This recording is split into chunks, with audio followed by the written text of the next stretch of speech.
I feel the hand of history upon our shoulder in respect of this. That was Tony Blair when negotiating Northern Ireland's Good Friday Agreement. Many British politicians feel the same way now, in the midst of Brexit negotiations. But which bit of history?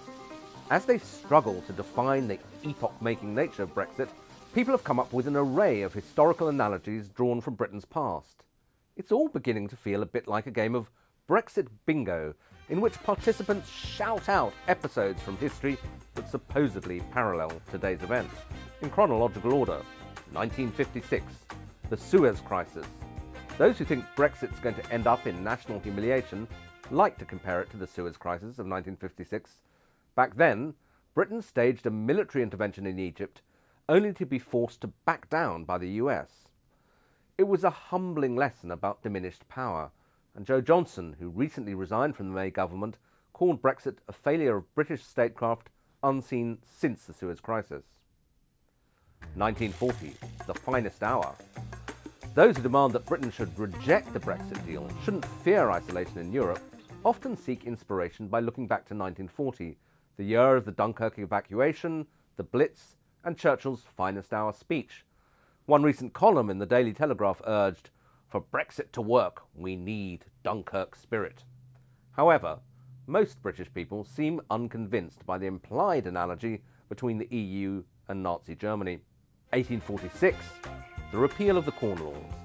This classic political battle over free trade split the Conservative Party down the middle for a generation and redefined the battle lines in British politics, and many believe that Brexit will end up doing the same thing.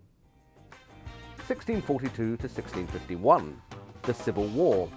This analogy is not often discussed, perhaps because it's too bleak, but it's my personal favourite because, then as now, the central issue was parliamentary sovereignty, and the statue of Oliver Cromwell, the champion of Parliament, still stands outside the House of Commons. The issue split the country into warring camps, and the conflict took almost a decade to resolve, which is not implausible with Brexit. And in 1660, Britain restored the monarchy, which might be the equivalent of rejoining the EU. 1532, the English Reformation. Britain is now breaking with Brussels, and in 1532, England broke with Rome, when Henry VIII decided to quit the Roman Catholic Church. The process was bitter, prolonged, and divided the country, but in the end, it did happen. 1200, the Treaty of Le Goulet. The pro-Brexit MP, Jacob Rees-Mogg, has come up with the most obscure analogy. He's described Theresa May's Brexit deal as the greatest vassalage since King John paid homage to Philip II at Le Goulet, a reference to a treaty in which the King of England made territorial and financial concessions to France. Do any of these historical analogies really help to elucidate what's going on with Brexit?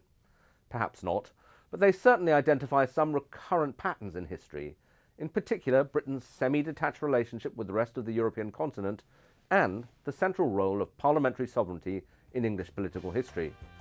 Or as Karl Marx might have put it, history repeats itself.